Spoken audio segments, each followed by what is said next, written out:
Hi everybody, welcome back to my YouTube channel. Today we are going to talk about what to do before you go on stage.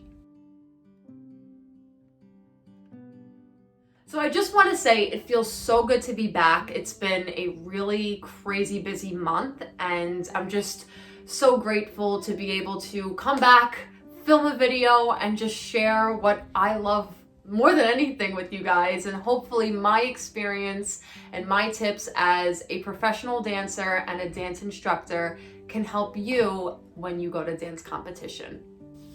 Okay, so I want to keep it as simple as possible because I want you guys to really remember what my routine is and what I like to share before going on stage. I want us to cover 4 topics. Remember, let's really picture this right now. We are at dance competition and we are about to either go on stage for our solo, our duets, group routines, or even a production. And there are 4 aspects of what you should do to prepare physically and mentally for each dance. Keep in mind that this may not be realistic if you have multiple quick changes. So you will have to alter these 4 different topics depending on how much time you have. Depending on how many dances you have, really, because if you have one routine, then you can really just put all your focus into that. But if you have 14 routines. Okay. If you have 14 routines, then obviously it's gonna just have to be get dressed, focus, make sure that you're ready to go, perform it, and then do the same thing. We have warm up, engage, stretch, review. And remember, warming up always comes before stretching. So if your teacher asks you, are you stretched? Yes, you want to be stretched, but you stretch after you are warmed up. And as dancers, we know that, but just think about when you go into a ballet class. Do you go into a ballet class and does your teacher tell you, okay, everybody, stretch? No. They say, stand in first position or feet parallel. Let's get ready for the warm-up exercises at the bar. We do our pliés and tendus and grand pliés and port de bras to make sure that we are prepared and warmed up to get into the stretch towards the middle of the class. And it's simply just to prevent injury. Our muscles work better, we stretch better when we are at a higher temperature. If we are cold, that is going to make us more prone to injury. Movement prep is very important. So let's start with the warm-up. We are not doing a full workout dance class before we're going on stage because we are going to be dancing all day. You have to keep in mind that this is strictly to prepare, not to be exhausted. Jogging in place, doing jumping jacks, things that are low impact.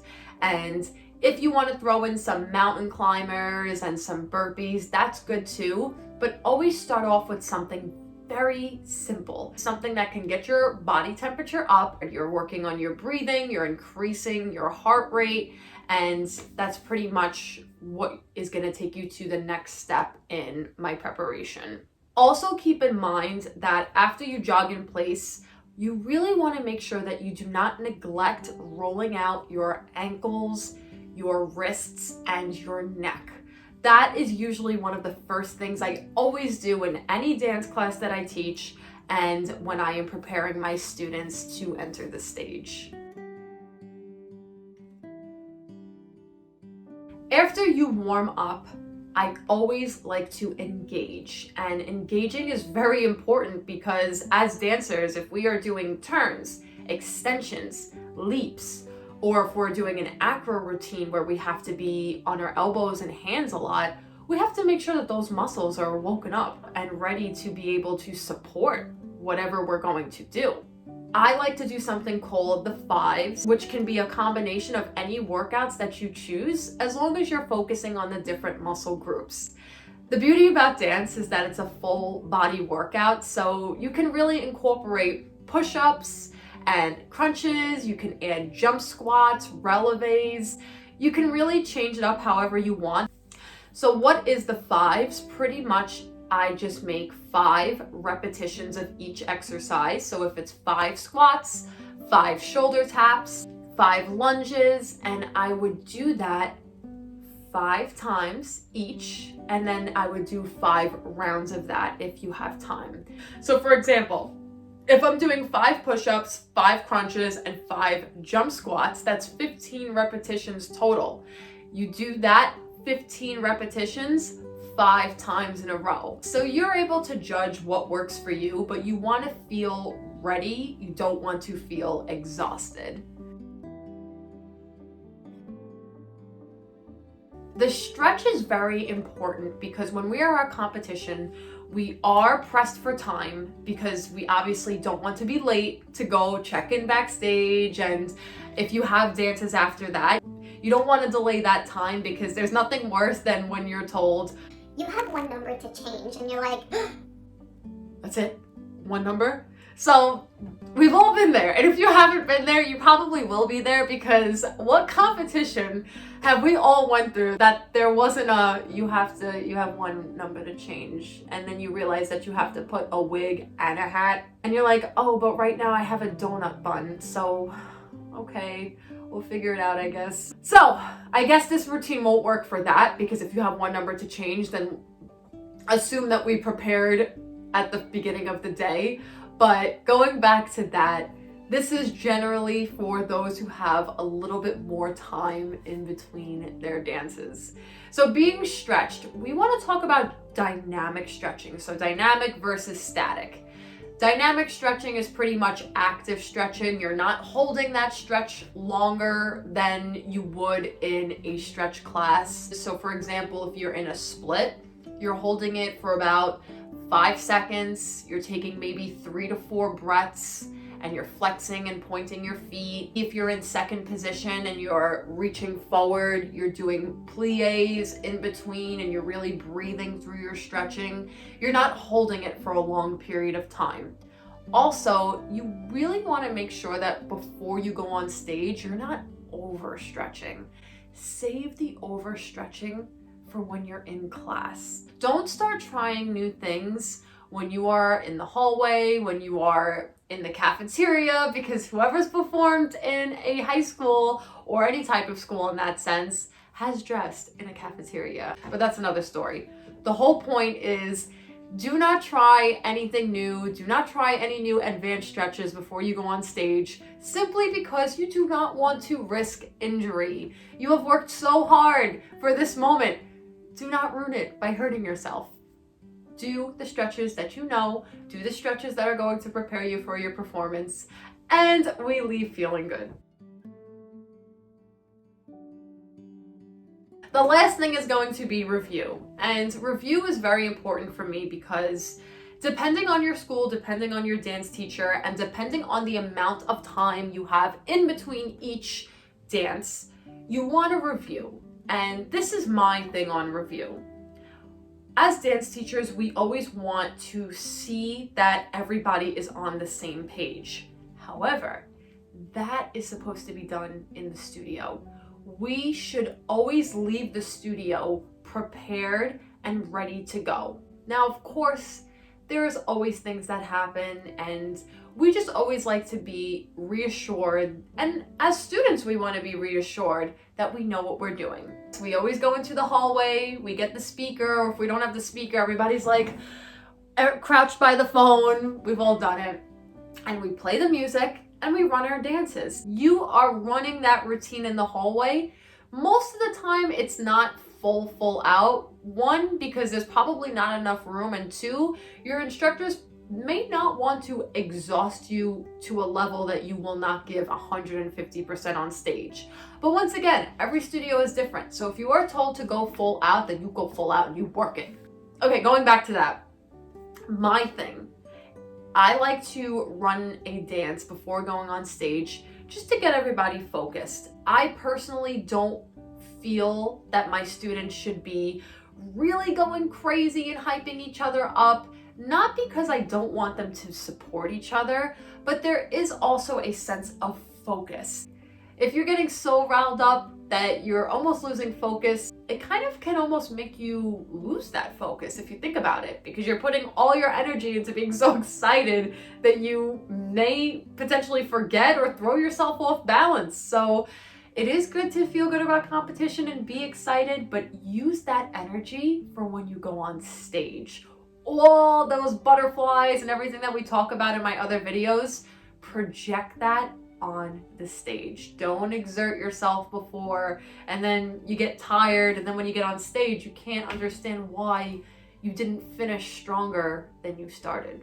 Also, just another thing I want to add is if your teachers are telling you to do an active mark, just to run spacing and making sure that the counts are solidified and the ripples and all of those other things that you run, always mark with your arms full out. You're thinking about the music and what it means to you and how you're going to perform and how you're going to make sure that your lines are straight throughout the dance, and really just getting that vibe amongst your group. Or if you're a soloist, it's just really getting in the zone of why you're performing this routine. So yes, making your arms full out is important, because there are so many times that we will go over a dance or we'll mark a routine, and if, for example, your arm is a reach and you always did it like this when you marked it, most of the time, that's what's gonna happen on stage. You're gonna do that little arm when it's supposed to be really sharp.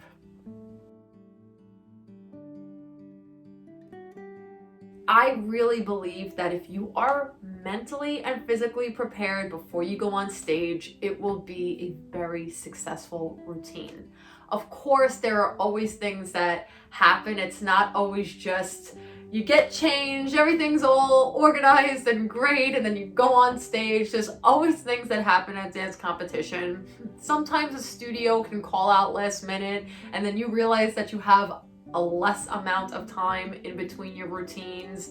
Sometimes, hopefully not, things happen in your team. Maybe somebody forgot something, or maybe somebody was ill and couldn't make it. There are always things that happen.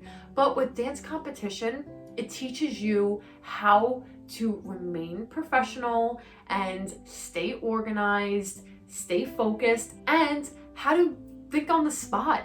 Your dance teachers work very hard to make sure that they put the best product on stage, and we are all trained to be able to handle anything and any surprises that could happen at any time of the day. And that's the beauty about being a dancer, is that we have the ability to retain so much information and mold into whatever we're instructed to do. So don't forget, before you go on stage, what are you gonna do?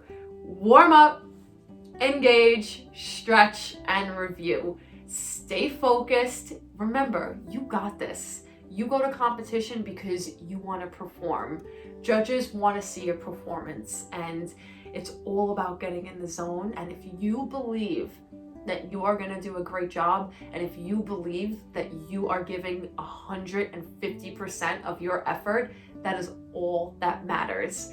And there's nothing better than when you have your teammates and your family and your friends with you, supporting you, screaming your name when you're on stage, and then when you get off and you know you did a great job, it's so rewarding. And that's why I love dance competition, because not only is it character building and it gives you confidence, but you get to perform and get that experience, gain that knowledge of being a professional, preparing for the professional world, and being able to handle anything and being under pressure. Try not to think about the next 5 routines ahead of you or the next routine, depending on how many you have. Worry about the dance that you are about to perform. Because if you start thinking about 10 million things at once, it's going to overwhelm you. Do one thing at a time, and it will be a very enjoyable experience. If you guys like this video, please give it a big thumbs up. As you can see, I love dance competition, and I always say it to my students and my friends and family that dance competition season is the holiday season to me. It is just such a fun and exciting time, and if you are a dancer who goes to dance competition or you love it as much as I do, comment down a purple heart. And if you want to see more of these videos, let me know in the comment section below. Thank you so much for watching. Thank you so much for the support. And I wouldn't be here making these videos if it wasn't for you guys and if it wasn't for all the positivity that you've been sending me. I'm wishing everybody a very successful competition season. And if you know that you did your best, then that is all that matters.